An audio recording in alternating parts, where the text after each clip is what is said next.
Good morning, or depending when you're watching this, good afternoon, good evening, or good night. My name's Ross, and as always told, out of Voice of Radio.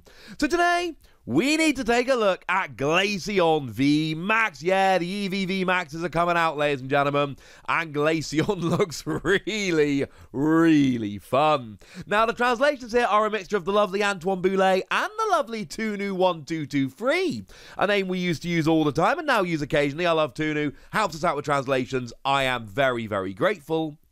And what we've got here is a VMAX of a V we'd previously seen. Now, the V we did have a look at the other day, but let's have a very brief reminder here. For 1 water energy, it let you search for a card that evolved from this Pokemon and put it onto the Pokemon to evolve it.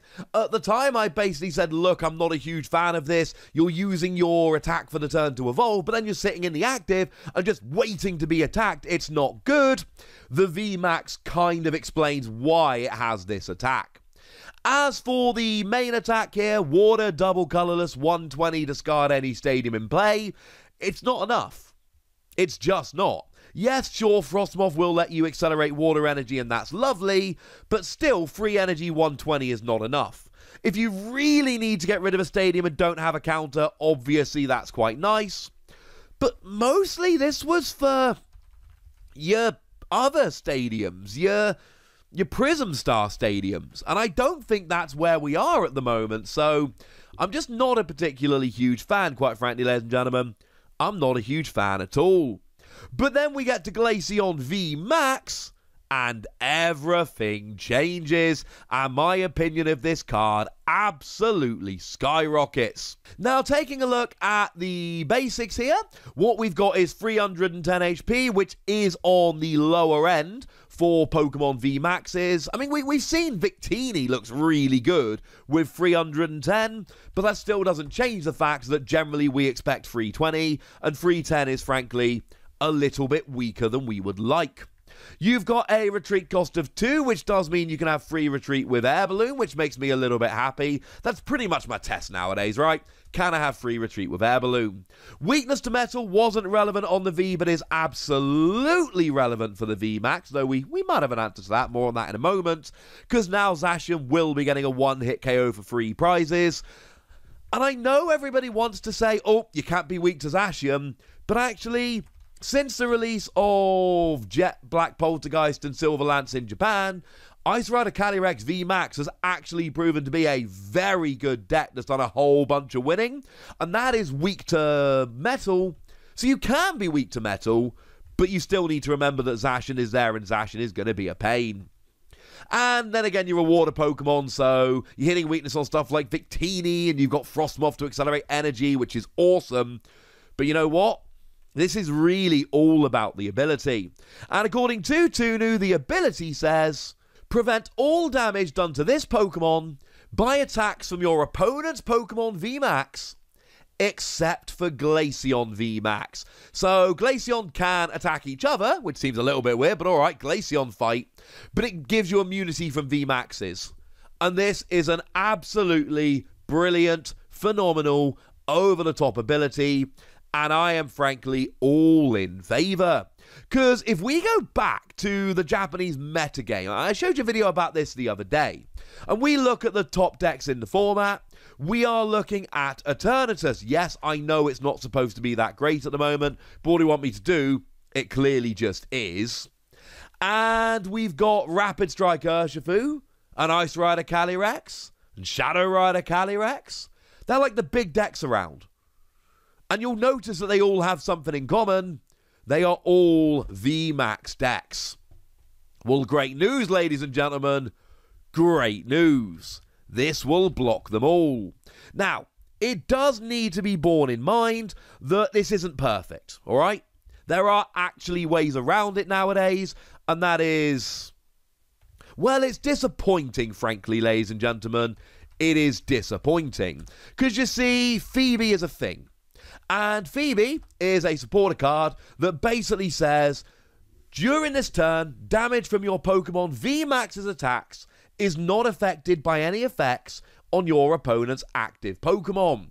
So although you block VMAXs, and you absolutely block VMAXs, Any VMAX deck really at this stage should be playing Phoebe, because of course we've already got things like Zamazenta and Decidueye, which will block them.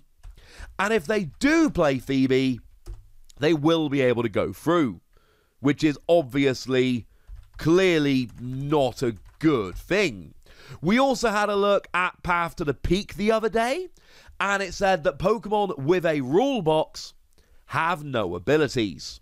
So Path to the Peak will turn off abilities of all rule box Pokemon. It's basically Power Plant, but instead of being for EXs and GXs, it's just for any Pokemon with a rule box, and that will turn off this ability. Now that's not perfect, to be honest with you here, because, I mean, Eternatus can't play this, because if Eternatus plays this, they turn off their own ability, and that's a bad thing. Even if they're not relying on abilities, you've got things like Crobat and Kricketune, you know, these really nice support abilities, which people are going to use in the majority of decks. So, even though we have, and I'm not going to pretend we don't have answers, we clearly have answers to this, but none of them are perfect. Phoebe's fine, but you've got to draw into Phoebe at the right time. Everybody seems to think that just putting 1 or 2 Phoebe in your deck will mean you can play a VMAX deck and you can just ignore Glaceon VMAX or things of this nature. And that's not actually true. If you draw into it at the right time, or you can find it whatever, obviously there are ways to make it more likely, then yeah, fine, go for it. But there are going to be plenty of games where you don't, and that's a problem. Path to the Peak similarly gives you a lovely answer here, play it down, KO, job's a good un, but you're turning off your own abilities. And honestly, there are going to be a lot of decks out there that just don't want to play Path to the Peak, because turning off their own abilities is going to be too much of a pain in the neck. So it's an amazing ability which can be blocked. You can get around the ability. There are definitely ways around it. But, yeah, I'm not entirely sure this is going to be a perfect situation. And that is a very cool thing indeed. And remember, this doesn't have to be your entire deck. This can be like a 1-1 or 2-2 line that you play in another deck, just in case. And if your opponent falls for it, brilliant, go for it. Just stop your opponent.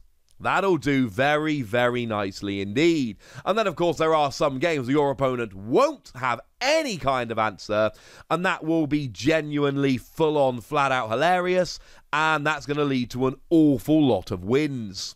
The thing is, we also have a really nice attack here as well. For free water energy, you do 150 damage, plus 30 to one of your opponent's benched Pokemon.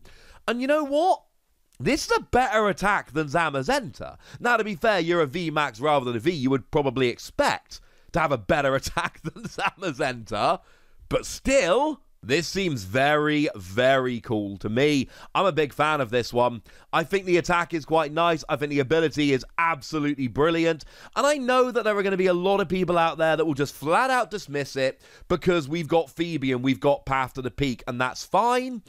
But I still think we are in a situation here where there is absolutely a spot for this in the metagame. And if I'm wrong, I'm wrong. I'm absolutely fine with that. But we've got a really nice ability, and we've got a quite nice attack as well. And all you need, the thing about this attack is, although it's not absolutely flat out amazing, you need to remember that you're basically buying yourself turns. There's going to be hopefully a turn or two where your opponent doesn't have an attack, because you've got Glaceon, and all it takes is just a couple of turns when your opponent can't attack, and this adds up beautifully.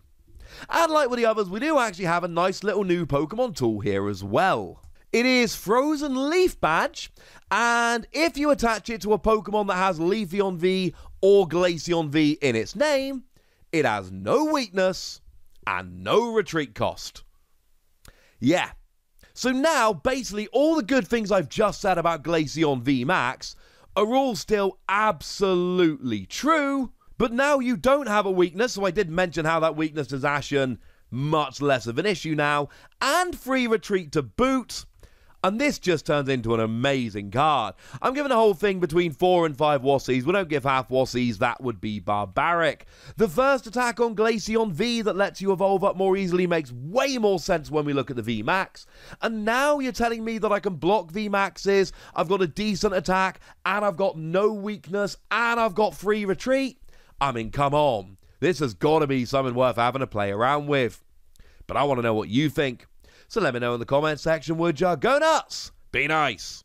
And then make sure you like this video, subscribe to this channel, follow me on Twitter at TheWossy, and Twitch for some live action at twitch.tv/PTCG Radio.